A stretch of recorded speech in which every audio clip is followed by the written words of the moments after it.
tous, aujourd'hui je vais vous montrer comment installer Ubuntu 12.4 serveur et notamment comment activer l'interface graphique. Voilà, donc pour l'installer j'utilise l'ISO que j'ai téléchargé, voilà, et pour vous montrer tout ça je vais le faire sur une machine virtuelle, mais bien sûr vous pouvez aussi le faire en natif sur votre ordinateur. Voilà. Donc quelques mots rapides sur la configuration que je lui ai donnée.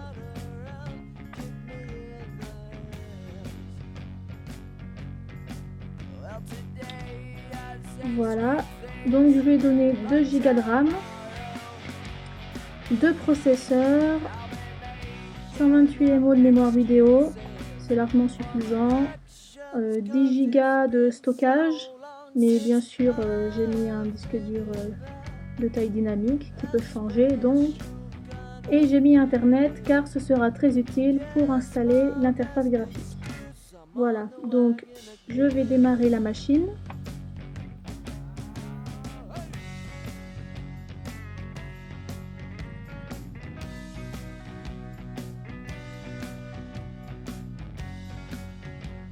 Voilà, donc c'est l'écran d'installation. D'abord on choisit la langue, alors évidemment je choisis français. On clique sur installer Ubuntu serveur et l'installation se lance. Alors ça peut être un peu long, ce qui fait que quelquefois je vais couper la vidéo, mais ne vous inquiétez pas, vous ne raterez rien du tout.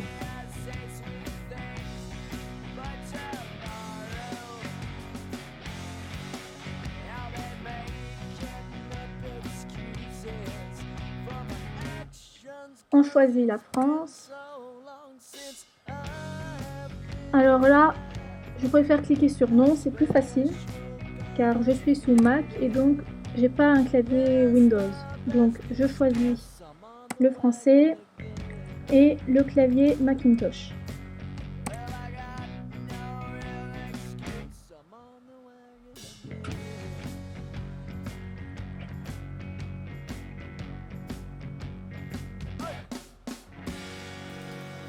Voilà, donc vous choisissez le nom de la machine.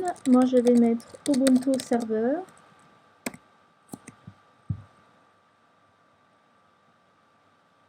Le nom complet du nouvel utilisateur, donc vous pouvez mettre des majuscules. Pour l'identifiant, vous pouvez mettre le même, mais il doit être uniquement en minuscules. Le mot de passe, que vous tapez 2 fois. Alors, vous pouvez chiffrer bien sûr votre dossier personnel pour plus de sécurité, mais moi je ne vais pas le faire, c'est une machine virtuelle, donc je n'en ai pas l'intérêt.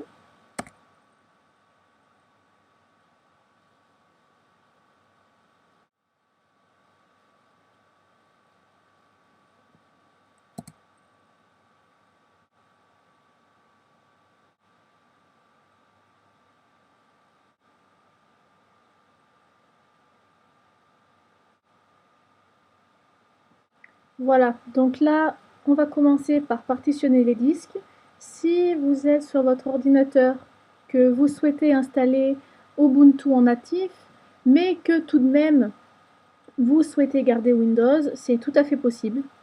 Donc vous pouvez utiliser une des 4 méthodes.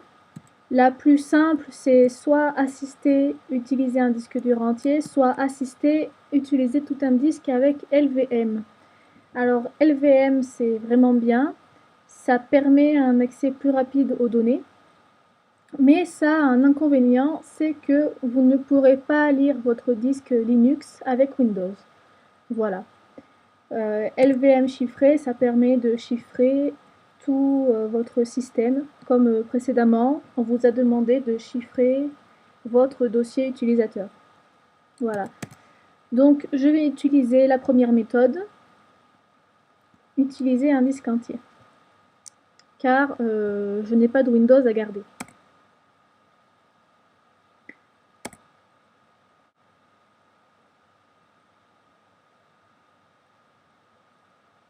Ce qui est bien avec ce mode de partitionnement, c'est qu'il va tout faire tout seul. Il va créer une partition pour votre dossier personnel, une partition pour le swap. Donc le swap, qu'est-ce que c'est? C'est comment dire? C'est la RAM qui va être attribuée sur votre disque dur. C'est-à-dire que par exemple, si les 2 Go de RAM ne suffisent pas, vous aurez un espace sur votre disque dur qui servira à faire tampon un peu. Voilà. Donc la partition numéro 1 pour le système et la partition numéro 5 pour le swap.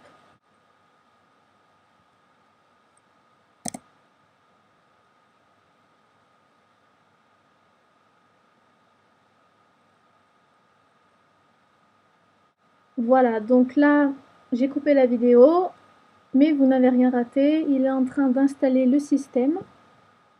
Voilà, pendant qu'il installe, je voulais vous expliquer quelque chose à propos du lecteur de disque. Si vous l'installez sur votre propre ordinateur, soit vous avez Ubuntu serveur gravé sur un disque et dans ce cas-là, vous utilisez le disque, soit il est sur une clé USB, car on peut utiliser des clés USB qui sont bootables.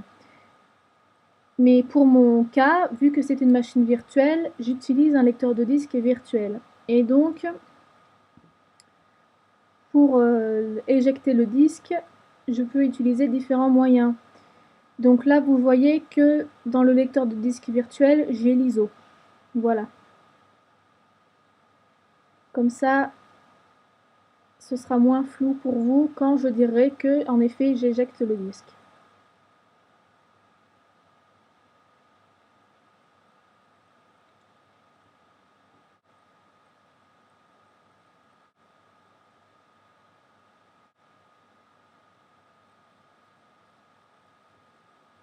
Voilà. Donc, maintenant, on va commencer vraiment plus profondément l'installation du serveur.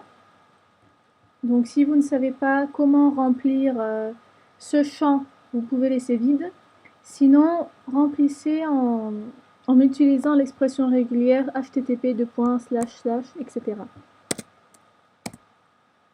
Voilà, donc là, nous allons arriver à l'étape où il va falloir choisir quel logiciel nous souhaitons utiliser et les installer. Donc bientôt, il va nous afficher une liste, notamment des logiciels qui servent sur les serveurs, bien évidemment, comme Apache pour les serveurs web, MySQL pour gérer les bases de données, etc.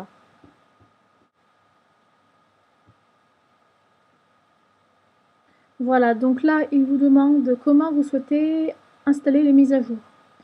Si vous souhaitez les installer automatiquement, vous pouvez aussi gérer votre système avec Landscape. Personnellement, je préfère ne pas faire de mise à jour automatique. Comme ça, avant de les faire, il me demande et je clique sur OK et je suis au courant de tout ce qui se passe. Voilà, ça y est. Donc, il nous demande quel logiciel on souhaite installer. Donc, OpenSSH, DNS, LAMP, qui sert pour les sites web, Mail Server, PostgreSQL Database. Donc là, c'est pour gérer le MySQL. Print Server, si on veut faire des impressions à distance. Samba, Tomcat, Virtual Machine Host. Manual Package Selection. Donc, Manual Package Selection, excusez-moi pour mon accent anglais, hein. C'est notamment pour avoir le manuel de chaque logiciel. Bref. Je n'en installe aucun, je préfère le faire moi-même. Donc je clique sur Continuer. Voilà, donc maintenant il va se préparer à installer le Grub. Le Grub, qu'est-ce que c'est? C'est le menu qui va s'afficher quand votre ordinateur démarrera et qui vous proposera de démarrer sur différentes options. Donc si vous avez décidé de garder Windows, vous pourrez choisir entre Linux et Windows. Voilà. Donc effectivement là il faut choisir oui, car le Grub est indispensable, même si vous n'avez pas de Windows, il est indispensable car au lieu de démarrer directement Linux, vous pouvez aussi choisir de démarrer Linux en mode sécurisé, qui est l'équivalent du mode sans échec de Windows, ou faire des tests de mémoire, etc. Donc là, vous faites oui.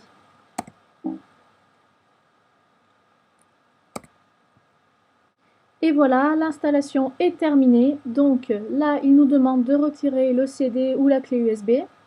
Donc dans mon cas, je retire le CD. Je mets mon vrai lecteur de disque à la place, mais comme il est vide, c'est comme s'il n'y avait rien. Et je fais continuer. Voilà, le système va redémarrer et nous aurons le plaisir de voir Ubuntu Server en ligne de commande. A tout de suite.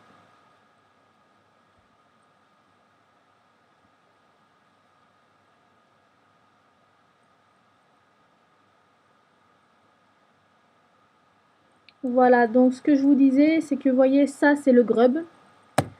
Pour information, grub en anglais, c'est une grosse limace très moche. Alors, je ne sais pas d'où ils ont tiré ça, mais bon.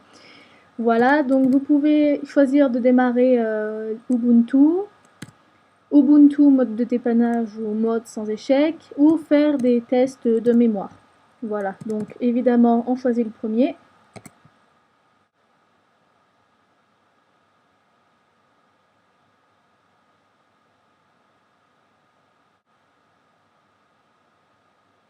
Et voilà, Ubuntu Server a démarré. Donc pour nous connecter sur notre compte, on met notre login ainsi que notre mot de passe.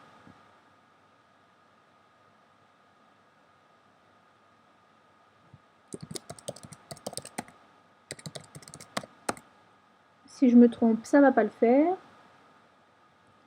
Peut-être en minuscule. Et oui, je suis bête, en minuscule. C'est normal, hein, si le mot de passe ne s'affiche pas, vous le tapez quand même. Voilà, donc là c'est bon.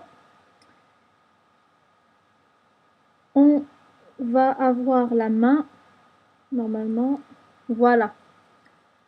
Donc murmure @ubuntu server, donc c'est le prompt, ça veut dire que je suis murmure sur Ubuntu server. Voilà, donc si pour vous tout est ok, c'est bon. Après, je sais que certaines personnes préfèrent quand même utiliser une interface graphique, tout simplement parce que c'est plus simple pour eux et qu'ils n'ont pas l'habitude d'utiliser les lignes de commande. Pourtant, bon, sur Linux, c'est indispensable, mais je peux comprendre. Et voilà, donc tout d'abord, ce qu'il faut savoir, c'est que pour installer l'interface graphique, il faut être logué en tant que root. Root, qu'est-ce que c'est? C'est le super utilisateur de Linux. C'est celui qui a tous les droits. Et donc, ce qu'il faut savoir aussi, c'est que pour l'instant, root n'a pas de mot de passe. Donc, il va falloir lui en définir un. Donc, pour ça, vous faites su password, comme ça. Sudo password. Vous donnez le password de votre compte. Donc, moi, c'est Murmure. Et maintenant, il vous propose d'entrer le password de sudo, de root. Donc, vous choisissez. Moi, je prends le même. Ça n'a aucune importance. Mais pour plus de sécurité, il faut choisir un mot de passe root assez compliqué, quoi. Parce que si une personne décide de pirater votre serveur et qu'elle trouve facilement le mot de passe root, et ben là, vous êtes foutu, quoi. Root, il peut même carrément casser votre système. Il peut vraiment tout faire. Voilà. Donc, root a maintenant un password. On va se loguer en tant que root. Pour cela, vous tapez su. Vous tapez le mot de passe de root. Et voilà, vous voyez root@ubuntu server. C'est parfait. Maintenant, ce qu'il faut savoir, c'est que l'on va installer l'interface graphique. Mais comme c'est la première fois que l'on démarre Ubuntu server, celui-ci croit que les sources sont sur le CD, alors qu'en vérité, elles sont sur Internet. Alors, ce qu'on va faire, c'est qu'on va remettre le CD ou la clé USB.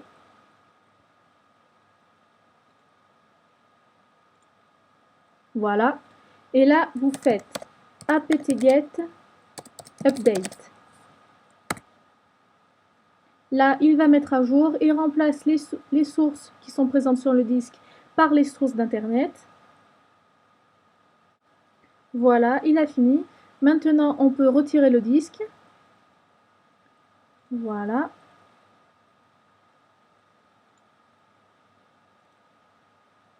Donc plus aucun disque. Et maintenant, on va pouvoir installer l'interface graphique.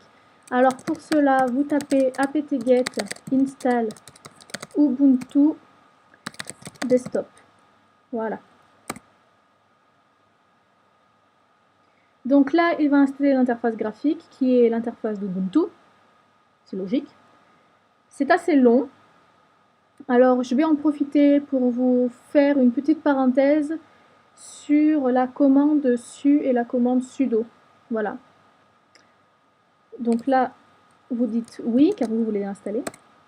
Bref, je reviens à ma petite parenthèse. Donc, si vous voulez vous loguer en tant que root, vous faites su et vous tapez votre mot de passe root. Su peut également servir à se loguer avec un autre utilisateur. Par exemple, vous voyez pour l'instant, il y a l'utilisateur root et murmure. Mais il peut aussi y avoir job ou Henri, voilà, je dis des noms pourris. Et dans ce cas-là, vous faites su Henri, et là, il vous demandera le mot de passe de Henri, et vous serez logué en tant que Henri. Ce qui est vraiment pratique, parce que du coup, vous n'avez pas besoin de vous déconnecter de votre session comme sur Windows, par exemple. Vous pouvez directement accéder à la session de l'autre via les lignes de commande. Ensuite, si vous voulez faire une action que seul root peut faire, mais que vous voulez rester logué en tant que murmure ou Henri ou je ne sais quoi, vous tapez sudo la commande. Voilà, il vous demandera le mot de passe de root et vous pourrez effectuer l'action tout en restant logué sous murmure. Voilà, ou Henri bien sûr. Voilà, donc l'installation d'Ubuntu Desktop peut prendre pas mal de temps. C'est pour ça que lorsque vous l'installez, il faut être connecté à Internet. Sinon, il ne pourra pas l'installer, hein, elle n'est pas présente sur le disque ou sur la clé USB. Et selon votre connexion, ça prendra plus ou moins de temps. Chez moi, j'ai une connexion environ à... Je peux recevoir jusqu'à 200 kHz par seconde. Donc ça prend à peu près 20 à 25 minutes. Voilà. Oui, donc pendant que j'y pense aussi, je voulais vous dire que l'installation de l'interface graphique permet également de faciliter beaucoup de choses. Par exemple, déjà les sources d'où vous téléchargerez les logiciels seront à jour. Ça vous évitera de galérer à chaque fois. Mais ça installera également d'autres logiciels qui sont bien utiles. Par exemple, si vous n'installez pas l'interface graphique, vous n'aurez pas beaucoup d'éditeurs de texte. Vous n'aurez pas Nano, par exemple. Vous ne pourrez utiliser que VI, qui est assez compliqué d'utilisation pour ceux qui débutent. Donc l'interface graphique, qu'est-ce qu'elle va vous apporter en plus?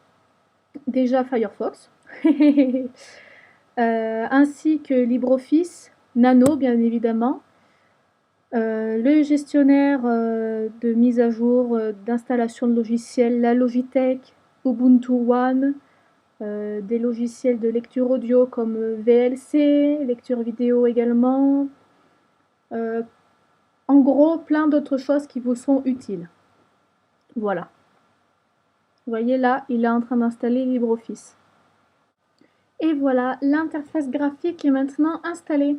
Pour la lancer, c'est tout simple. Vous tapez en minuscule Start X.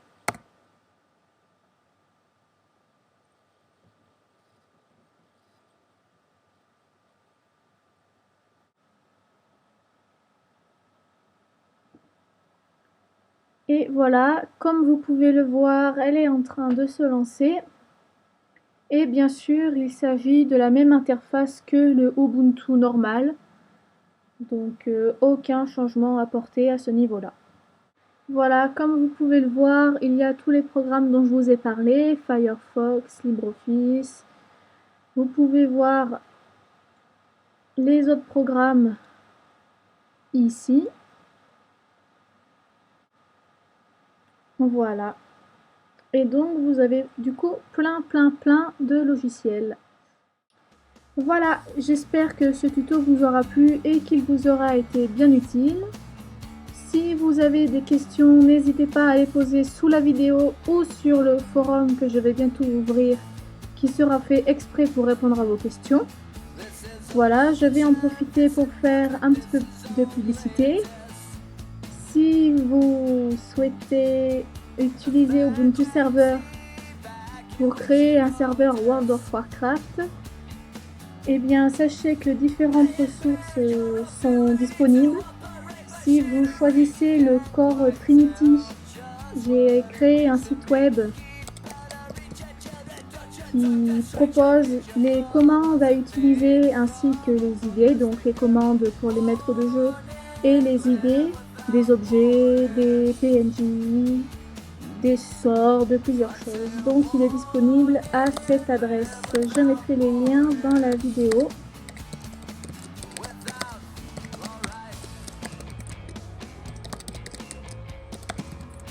Et enfin, si vous jouez à WoW et que vous préférez le roleplay, eh bien j'ai également créé un site qui répertorie toutes les plantes du jeu. Beaucoup de choses sont inventées, mais ça peut aider. Par exemple en roleplay, si vous avez besoin de soigner des gens avec des plantes ou de faire herboriste. J'ai donc créé un site exprès pour ça. Et voici le lien.